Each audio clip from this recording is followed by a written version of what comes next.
Halo, apa kabar? Kembali lagi di channel Gadgetindo dengan saya Randy.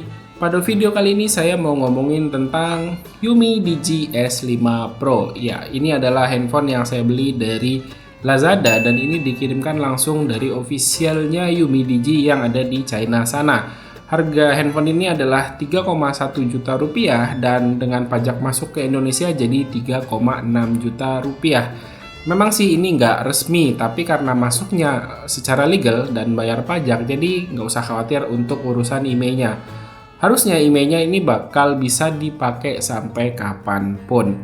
Dan menurut saya dengan harga 3,1 juta atau 3,6 juta tadi, Yumi Digi S5 Pro ini cukup menarik ya. Bahkan mungkin sangat menarik, karena dengan harga segitu, Yumi Digi S5 Pro ini punya spesifikasi yang mentereng. Gimana enggak? Dia punya RAM 6GB, internal memori 256GB, handphone mana lagi 3,1 juta harganya, dan punya internal memori 256GB.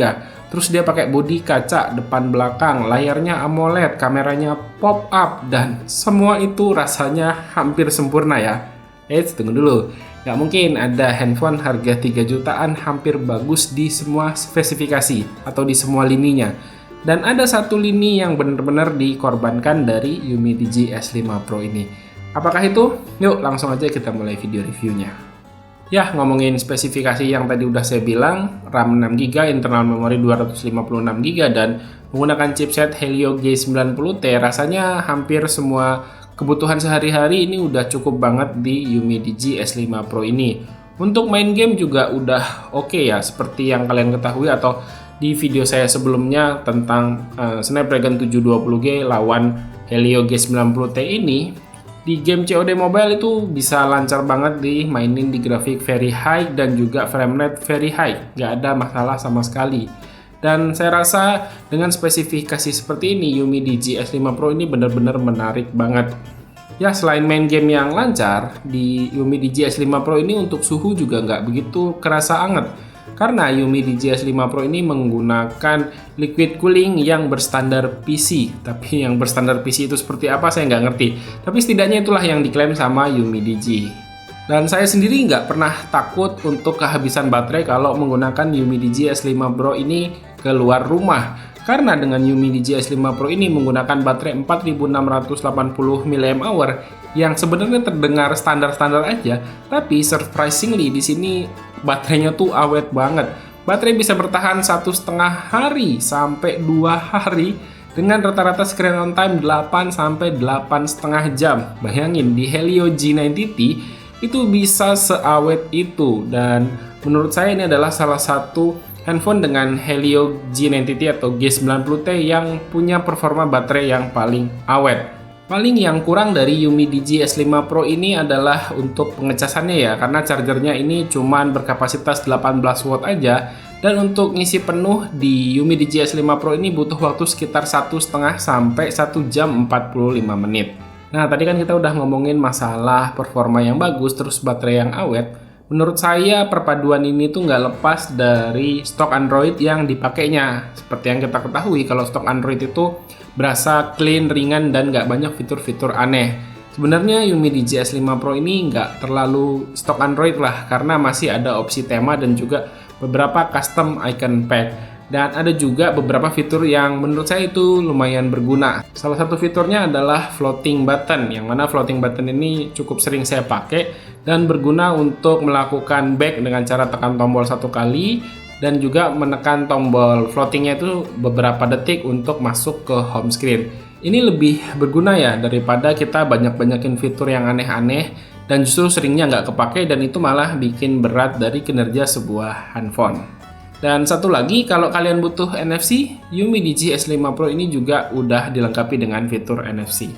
Yuk kita lanjut ke bagian layar. Handphone ini tuh pakai layar 6,39 inch yang menggunakan panel AMOLED. Kedengerannya ini bakal bagus ya. Emang sih sebenarnya untuk tingkat ketajaman dari Yumi Digi S5 Pro ini udah bagus ya, karena udah pakai resolusi Full HD. Tapi yang jadi kendala buat saya adalah reproduksi warnanya ini yang menurut saya itu cenderung berlebihan dan sedikit lebay. Jadi kontras dan juga saturasi warnanya tuh kerasa nggak natural. Cuman di settingan itu sebenarnya ada opsi lain, tapi di opsi yang disediakan itu masih belum cocok dengan mata saya. Tapi mungkin ini hanya masalah selera ya, bisa jadi buat kalian itu cocok-cocok aja. Lalu karena dia udah menggunakan panel AMOLED, jadi untuk fingerprintnya udah ada di under display. Cuman fingerprintnya ini punya performa yang nggak ngebut-ngebut amat ya, cenderung sedikit lambat. Jadi butuh waktu sekitar 1 detik untuk bisa ngebuka kunci dari handphone ini. Tapi untuk tingkat akurasinya menurut saya cukup akurat ya, karena dia bisa ngebuka hampir di setiap kesempatan saat saya membuka handphone ini menggunakan fingerprintnya. Lalu untuk bagian desain dan build quality, jujur ini yang paling nggak masuk ekspektasi saya ya. Karena handphone ini benar-benar punya build quality dan desain yang 2 thumbs up. Ya, jadi handphone 3,5 juta, dia punya kaca depan belakang, meskipun memang framenya masih menggunakan frame plastik, tapi ini feel-nya tuh solid dan kokoh banget. Cuman kendalanya saya nggak tahu ini pakai perlindungan Gorilla Glass atau enggak, karena saya coba cari di websitenya Umidigi itu nggak ada keterangan apapun. Nah, tadi kita udah ngomongin performa oke, baterai awet, desain dan build quality-nya oke. Nggak mungkin kan handphone dengan harga 3 jutaan bisa sesempurna ini. Ada satu yang benar-benar harus dikorbankan dari Umidigi S5 Pro ini. Ya, yang belum kita bahas adalah masalah kamera. Sebenarnya untuk hasil kamera belakangnya ini nggak jelek-jelek amat ya. Jadi kamera belakangnya ini pakai setup 4 kamera. Ada 48 megapiksel sebagai kamera utama, terus ada 16 megapiksel itu untuk kamera ultra wide, dan ada 2 kamera sisanya masing-masing 5 megapiksel ini untuk depth sensor dan juga foto makro. Hasil foto kamera belakang dari Umidigi S5 Pro untuk cahaya yang cukup itu bisa dibilang bagus. Dynamic range-nya oke, terus warnanya juga lumayan natural. Tapi yang jadi kendala adalah reproduksi warna antara kamera utama dan juga kamera ultrawide itu beda banget. Kamera ultrawide-nya tuh cenderung pucat dan malah sering nggak kepake ya. Jadi rasanya untuk di Umidigi S5 Pro ini yang bakal lebih kepake hanya di kamera utamanya doang. Dan untuk kamera depan ini ada satu kamera dengan resolusi 16 megapiksel menggunakan model pop-up yang hasilnya lebih parah lagi. Jadi hasil foto di kamera depannya ini masih berusaha menjaga objek bisa kelihatan dengan jelas, tapi backgroundnya itu malah jadi over exposure banget dan malah sering kelihatan warna putih doang. Padahal sebenarnya di belakang itu nggak terlalu backlight loh. Dan saya nggak tahu ini penyebabnya adalah dari software ataukah hardware. Kalau ini masalahnya di software, mudah-mudahan ini bisa diperbaiki di update software berikutnya. Oke, ini hasil kamera dari si Umidigi S5 Pro. Kelihatan kalau dari viewfinder atau dari layar dia agak shaky, gempa. Ya, setiap handphone dengan harga yang murah tapi punya spek yang tinggi biasanya ada yang dipangkas. Dan untuk Umidigi rasanya yang dipangkas nih kemampuan dari perekaman videonya yang ini bisa dibilang ini biasa aja, cenderung kurang bagus. Nah, bisa dilihat dia gempa. Tuh, lihat. Kalau ini kamera depannya ya sama ya, lihat tuh. Dia keteteran di bagian dynamic range. Lihat di belakang silau banget sampai nggak bisa ke highlight, dia berusaha ngangkat daerah wajah, jadi belakang tuh nggak bisa ke expose dengan bagus. Ya, sama seperti yang saya bilang tadi, dengan harga yang murah, spek tinggi pasti ada yang dikorbankan, dan salah satu yang dikorbankan adalah perekaman video dari Umidigi S5 Pro ini. Dan ya, kayaknya segitu aja untuk pengalaman saya menggunakan Umidigi S5 Pro ini selama lebih kurang 1 atau 2 mingguan ini.